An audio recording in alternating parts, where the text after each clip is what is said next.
Me presento brevemente, en realidad yo estudié en La Esmeralda, después hice una maestría en teoría crítica en 17, pero sinceramente lo que a mí me interesaba muchísimo siempre era estar acompañando los procesos artísticos. Cuando era estudiante en La Esmeralda sabía muy bien que no iba para producir arte propiamente, aunque ya saben que siempre los curadores desde los años 60 y 70, cuando empezó el perfil del curador independiente, pues siempre se estaban peleando con el artista, una especie de coautoría desde la práctica curatorial. Pero eso, bueno, vamos a dejarlo de lado en este caso. Y en realidad lo que yo he venido trabajando es precisamente abordar un interés muy genuino entre el binomio arte-educación, el intercambio de saberes y en los procesos artísticos que de estos procesos pueden detonar como agentes de cambio en una zona en específico, en un nicho de creatividad. Siempre lo que más me interesa es cuando el artista puede atomizar un tejido y puede generar un proceso de coparticipación social. Eso es prácticamente un interés muy que se ha ido desarrollando en todos estos 15 años. Ahora soy curadora independiente, pero trabajé al interior de distintos museos, como el Museo Antiguo de San Ildefonso, Museo Tamayo, Arte Contemporáneo. Después me fui un tiempo al Museo de Arte Moderno de Nueva York, donde ahí estuve colaborando con alguien a quien también le interesa muchísimo la educación, que es Pablo Helguera, este artista que también, junto con Luis Kamitzer, ha generado también distintas dinámicas y trabajo alrededor de la educación artística y también puntos críticos en relación a ello. Y posteriormente regresé a proyectos de escala menor como Casa Vecina, que era el único bastión de arte contemporáneo de la fundación del Centro Histórico, y que pues lamentablemente ya desapareció después de una década de vida cultural y muy dinámica y viva, que aportó muchísimas cosas para la zona del centro. Precisamente también como en esta crítica también apuntalada en relación a qué tanto la cultura abona procesos de gentrificación. Creo que el momento en el que se reconfigura Casa Vecina, pues estaba surgiendo justo el proceso de gentrificación en la zona del centro, pues gracias a esta colaboración también o a esta inversión que hizo Carlos Slim en muchísimos predios de esta zona. Y posteriormente salté al último proyecto en el que estuve bajo una iniciativa, una asociación civil que decidió hacer una primera edición en Ciudad de México, que fue Insight Casa Gallina. Insight como esta plataforma de arte público que seguramente artistas o agentes culturales conocen, que opera desde los años 90 y que prácticamente su labor se ha destacado por ser un proyecto de co-creatividad artística, de incidencia social también, de alguna manera, que se vino a afianzar más en la edición en Santa María de la Ribera, que en Ciudad de México, pero que su trabajo ha operado desde la frontera Tijuana-San Diego. Y que obviamente fue una plataforma que catapultó a muchísimos artistas de la generación de los años 90, mexicanos y extranjeros radicados ya desde hace un tiempo aquí. Entonces creo que sí se me hace de alguna manera pertinente nada más como esbozar un poco esta trayectoria en la que yo me he venido desarrollando, desenvolviendo y creo que he llegado un poco he partido desde la dinámica de la institución cultural hacia una escala mucho más chiquitita,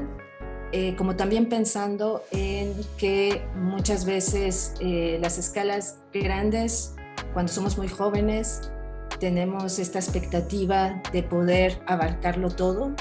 Tenemos muchos sueños y muchas condiciones que nos hacen también incluso sentirnos frustrados por no abarcarlo todo y por no lograr esa escala grande o mayor. Pero algo que he aprendido en estos años es que las escalas chiquitas son con las que yo me he sentido más cómoda. Y también al interior de un trabajo en el que el curador o el trabajo del curador puede desvanecerse o disolverse. Esto sé que puede ser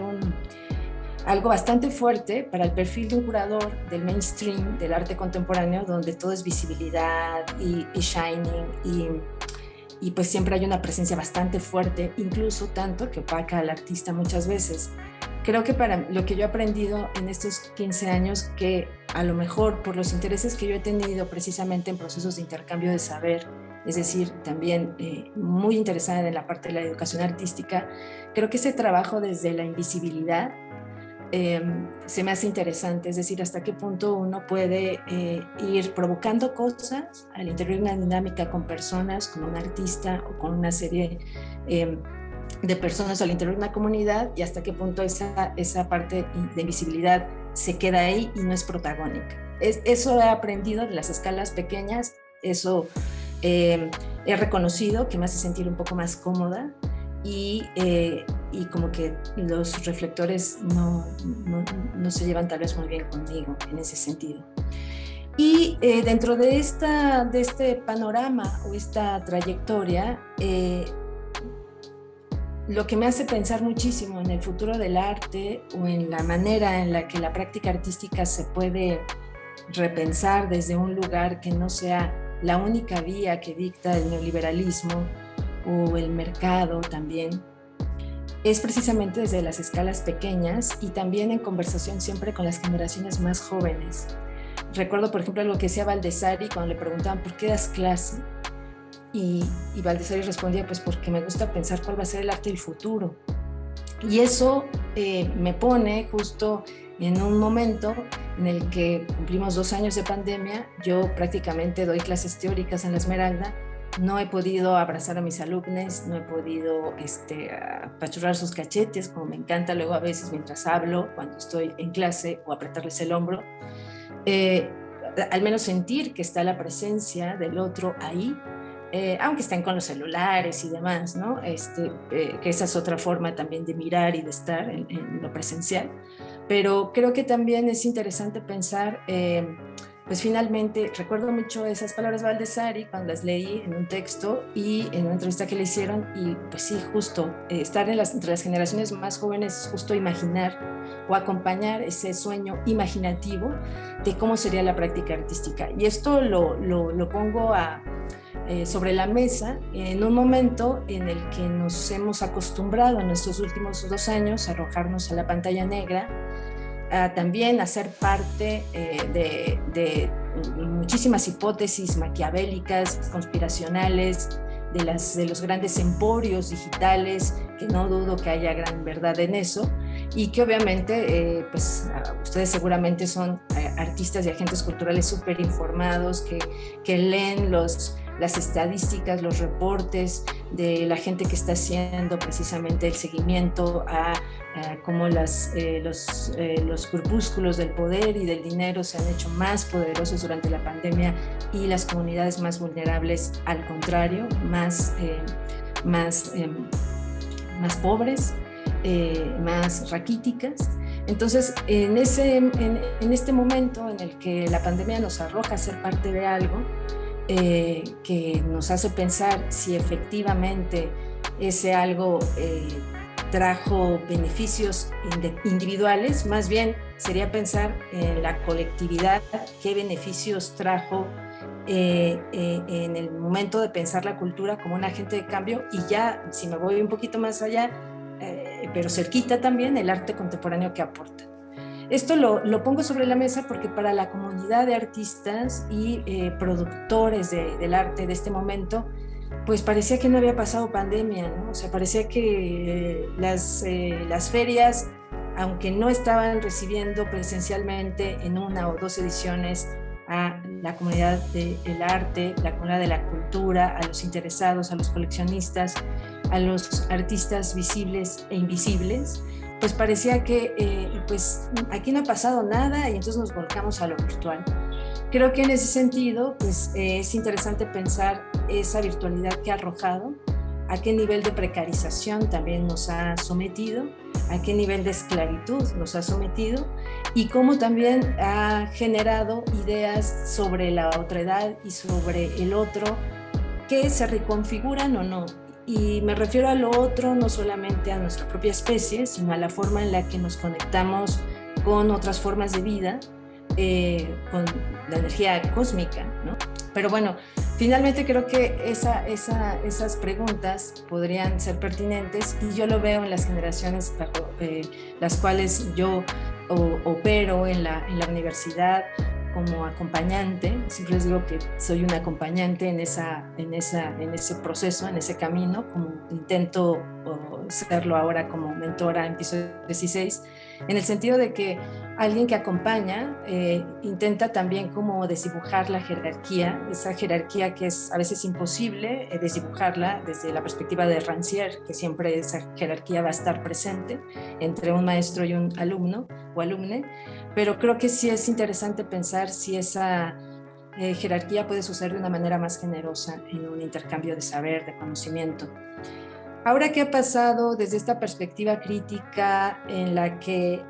parece que el mundo del arte y la cultura ha pasado desapercibido? Yo creo que no ha pasado tan desapercibido. Creo que hemos aprendido cosas desde el encierro, desde la manera en la que, es decir, yo tengo una generación de alumnos que siempre les digo que son como caracoles,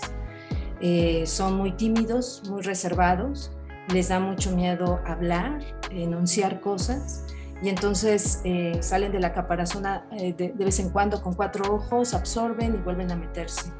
Hay una manera en la que también la pandemia ha contribuido a que ese modo caracol se reconstituya como una manera de ser en la que se sienten muy solos, en la que se sienten muy ensimismados. Pero creo que finalmente también ha sucedido un giro en la práctica artística de muchos de ellos, en donde ya no le apuestan tanto a la objetualidad dentro de lo que es su práctica como artistas, sino a repensar la práctica en un sentido un poco más amplio. Y con esto también estoy consciente de la crítica que se le ha hecho al arte de coparticipación social o de incidencia social, como una manera en la que el Estado apuntala el arte y la cultura para solventar deficiencias, ausencias del Estado, precisamente en poder regenerar el tejido social desde distintos lugares. Entonces le ha apostado al arte y la cultura como una manera en la que esa ausencia del Estado, entonces el arte y la cultura la va a suplir y la va a regenerar. Sé toda esa crítica también desde una mirada un poco más global. Ustedes seguramente han leído a Bishop, a Claire Bishop, y a partir de la enunciación del arte relacional y demás, y obviamente también estoy consciente de todo lo que ha sucedido a nivel Latinoamérica, porque siempre también creo que tenemos esa mirada desde la perspectiva anglosajona de los grandes momentos del arte o de la enunciación teórica del arte, y creo que a veces sale de nuestra mirada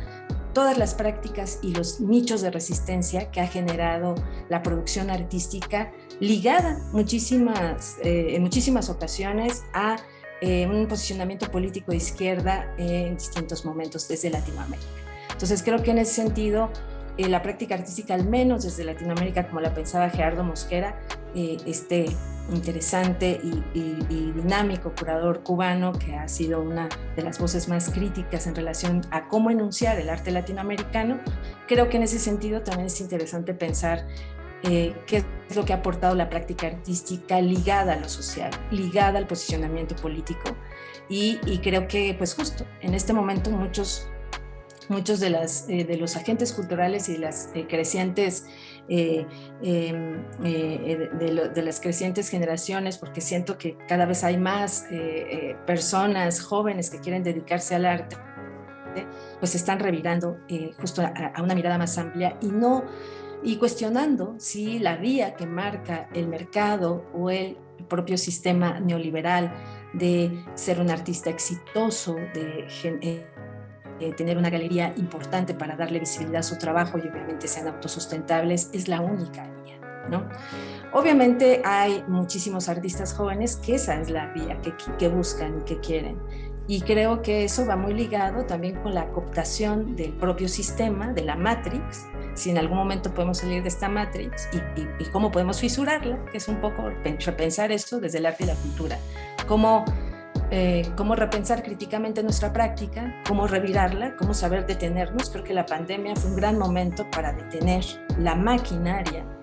y pensar si lo que estábamos haciendo, que estaba promoviendo, qué tipo de pensamiento, qué tipo de práctica, qué tipo de a qué engranaje estábamos finalmente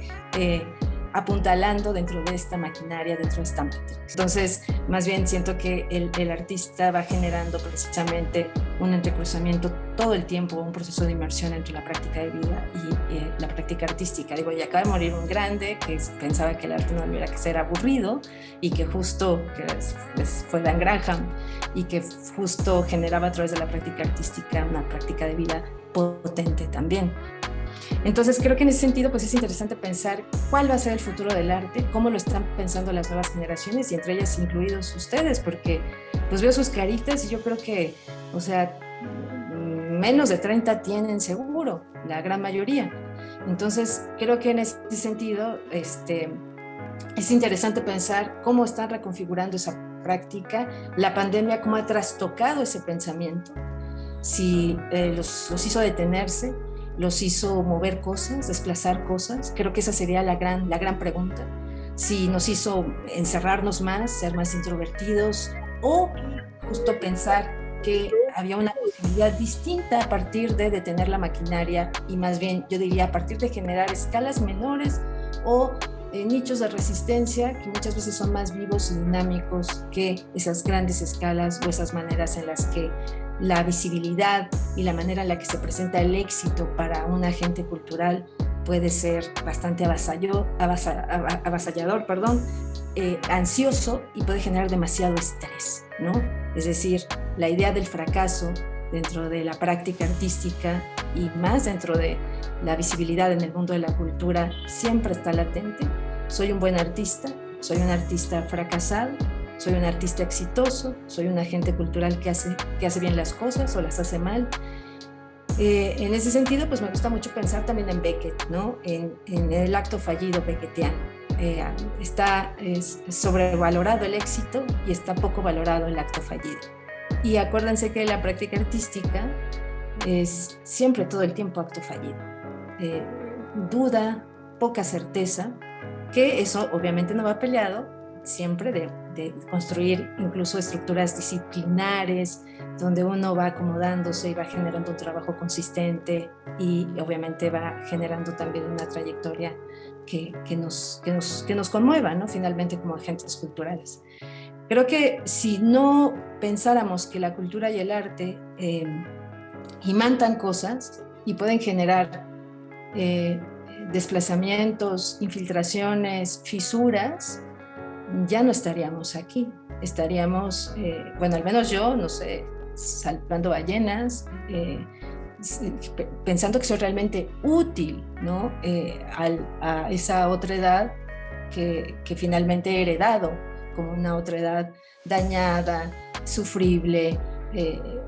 vulnerada, ¿no? Que puede ser la vida animal, la vida silvestre, los ecosistemas, el mundo en el que nos encontramos, la manera en la que abrazamos todo eso. Creo que eso también es parte de una visión generosa que un artista o un agente cultural debiera que tener. Entonces, ¿qué nos hace seguir en este camino? ¿Qué nos hace pensar que el arte imanta? Y ayer un artista con el que he trabajado 2 años, que es originario del estado de Campeche, me decía, es que el arte y la cultura se tratan de siempre construir el primer día del mundo. Y es algo que me quedé pensando. Dije, wow, el primer día del mundo. El arte y la cultura se trata de construir el primer día del mundo. O sea, levantarse y pensar precisamente que lo que estás viendo es inédito y te conmueve de esa misma manera. Entonces, tal vez eso nos hace seguir en este camino que de a momentos nos puede parecer superficial, insulso, que poco aporta realmente, y más en un contexto que estamos, en el contexto que estamos viviendo, ¿no? Que no tengamos ahí una pandemia y se nos hace ridículo que haya una guerra, ¿no? En este momento. Me gustaría compartirles este proceso porque creo que fue una pieza que me hizo pensar en muchas cosas de las que he estado compartiendo ahorita en estos breves minutos. Trabajé con un artista de origen argentino que se llama Eduardo Navarro y que tiene una cabeza enloquecida. Esa es una de las partes que me hace estar en el mundo del arte. Siempre las cabezas enloquecidas de los artistas imantan para mí muchas cosas y me hacen imaginar junto con ellos cosas un poco más locas. Y ese artista tiene una cabeza increíble que justo ha trabajado o ha abierto procesos con grupos de personas con algún tipo de diferencia o vulnerabilidad, como se ha planteado en algunos sectores, pero yo siento que es al contrario. Es por decir que el proceso artístico o de colaboración o de coparticipación, si le queremos llamar así, que yo acompañé durante 3 años, lo inició en la Escuela de Ciegos en Santa María la Ribera. Esta pieza es Eduardo Navarro, una pieza en colaboración con Ian Pasarán Rodríguez, que se llamó, decidieron titularla 5 haikus invisibles, y fue durante el 2015-2017 la producción de este proceso o el acompañamiento de este proceso, aunque bueno, se generó todavía desde el 2014 iniciamos, ¿no? Pero prácticamente para fines artísticos y de la ficha es estos años bajo los cuales se enmarca este proceso del 2015 al 2017. Decidieron ponerle entre los dos experiencia sensorial pública, porque justo tenía que ver con un acercamiento que hizo Eduardo Navarro justo con un alumno de la Escuela de Ciegos o de Débiles Visuales, que está enclavado en el barrio y que es una de las escuelas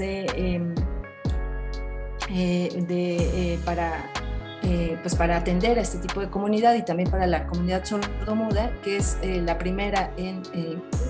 instaurarse, en abrirse en México, y que no sé ahorita cuál sea la situación de la escuela, pero ya era bastante precaria cuando nos acercamos con Eduardo, y prácticamente Eduardo se fue acercando, fue abriendo un lazo de confianza, principalmente con el personaje que aparece de pantalón blanco, que es Ian, y que, bueno, en realidad Ian es un mote, pero también se llama Eduardo como el artista. Finalmente hacen una amistad. Ian se dedicaba a atender la tienda de la escuela, donde pues venden distintos objetos, distintos productos que ayudan a los débiles visuales pues a llevar una vida más cómoda, o por ejemplo como relojes, obviamente todo lo que tiene una imprenta en braille que también operaba y funcionaba hasta ese momento. De pronto, voy a resumir un poco este proceso, porque justo fue una pieza que a mí me hizo pensar en esta cuestión de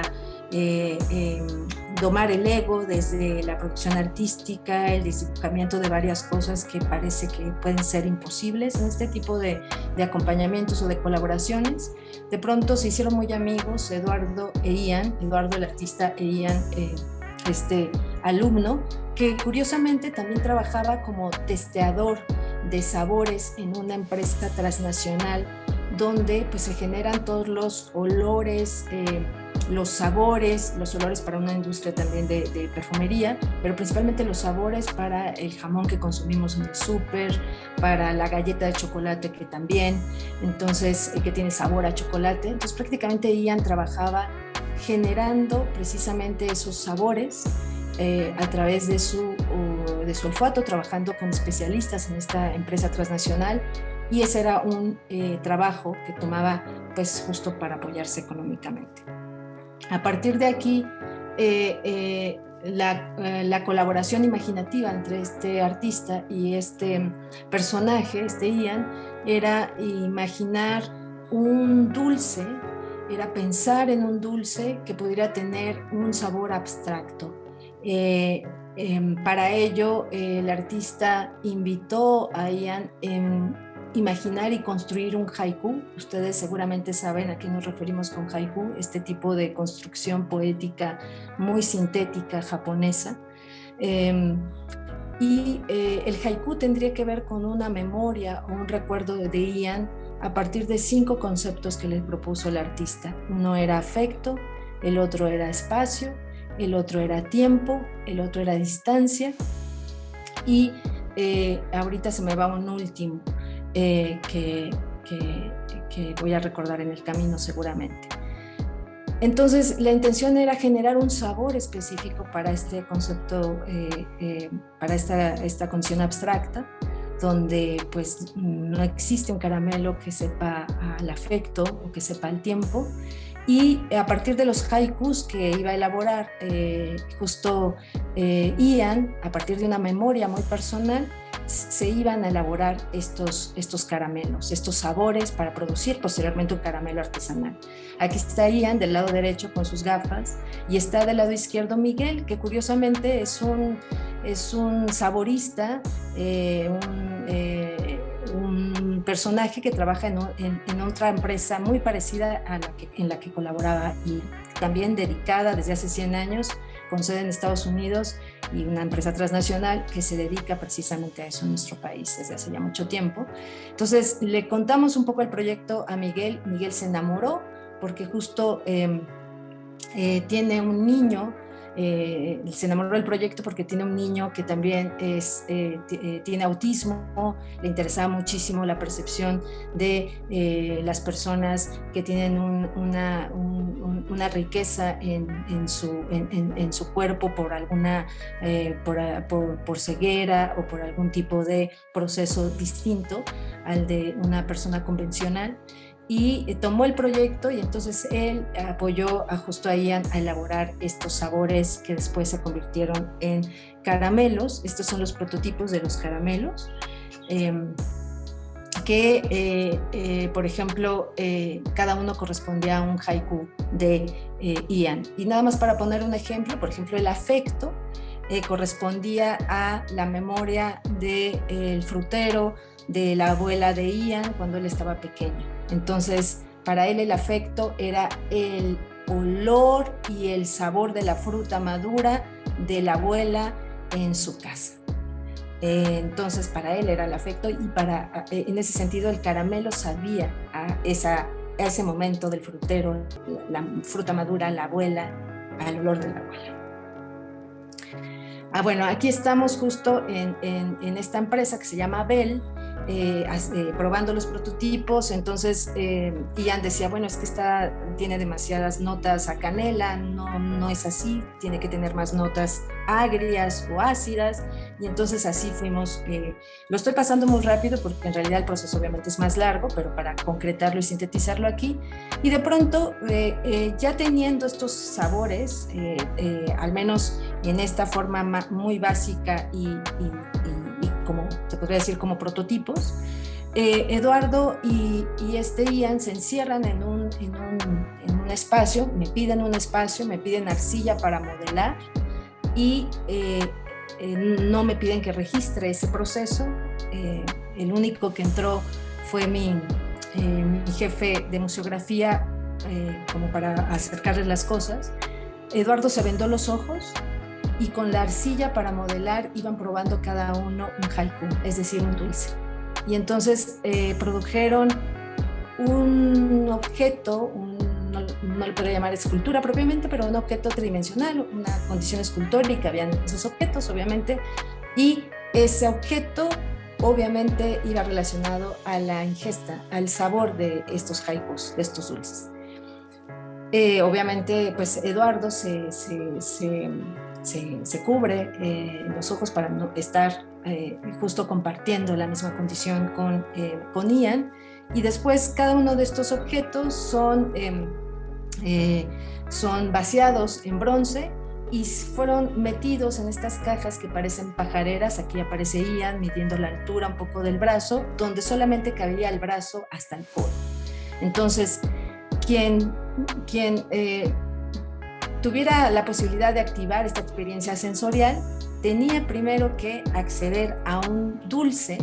es decir, a un haiku, al sabor, y a la par ir tocando la pieza que se produjo entre el artista e Ian con ese mismo fin. Aquí está el artista del lado derecho, Eduardo, y uno de mis asistentes de producción que estaban justo intentando cómo velar para los normovisuales, que somos nosotros, e intentar velar la entrada de la cajita de esta pajarera, como yo le llamaba desde el principio, para que no tuvieran que abrir la telita negra y tuvieran que ver qué había, ¿no? Entonces, en realidad, esta experiencia, estas 5 cajitas, estas 5 pajareras se montaron en el patio de la Escuela de Ciegos de Santa María de la Ribera, y especialmente estaban dirigidas para la comunidad escolar de sordomudos, de débiles visuales y de ciegos en la institución. Aquí está el artista justo probando, aquí hay una imagen, acá está, perdón, me regreso, el artista probando con mi jefe de producción la producción de las cajitas. Y de pronto esta imagen ya donde las cajas tienen al interior estos objetos escultóricos donde ya todo el mundo puede que active la pieza, puede meter la mano, tocar el objeto escultórico, obviamente ya vaciado en bronce, pero si se fijan del lado izquierdo hay una bolsita blanca, esa traía los dulces ya pequeñitos producidos de manera artesanal con el sabor de cada concepto. Obviamente, para quien quisiera probar el dulce y probar y tener la experiencia de este proceso, pues no sabía qué concepto era el que saboreaba, si era afecto, si era espacio, si era tiempo. El último que me faltaba recordar hace un momento era luz. Y aquí está Eduardo Navarro con una alumna de la escuela, porque muy lindas se ofrecieron algunas alumnas para dirigir a los normovisuales en la entrada de la escuela, para quienes quisieran tener la experiencia de la pieza, de este proceso, y los llevaba hasta la maqueta y les daba las indicaciones. Entonces, si llegaba alguien normovisual, simplemente ellas estaban sentadas, se ofrecían, uno les ponía la mano muy delicadamente en el hombro derecho y nos llevaban hasta el interior del patio. Y aquí hay una imagen justo de ellas, la chica del saco rojo y la chica de negro y gris del lado derecho, pues justo están dando las indicaciones a las personas que llegaban a visitar esta pieza y que prácticamente era para la escuela. Quienes se enteraron, no era para los curadores ni para la comunidad artística, de mencionar que los procesos que se construían o se levantaban al interior de Inside Casa Gallina con artistas tenían el cometido de siempre respetar el interior de estas dinámicas sociales o de colaboración o de lazos de confianza y no velarlos para la comunidad artística como una especie de producto o proceso que pudiera justo descuidar la confianza que las personas habían puesto en esta energía. Entonces, en ese sentido, no se anunciaba en Facebook ni en Instagram que fuera la comunidad artística o los curadores a ver este tipo de proceso.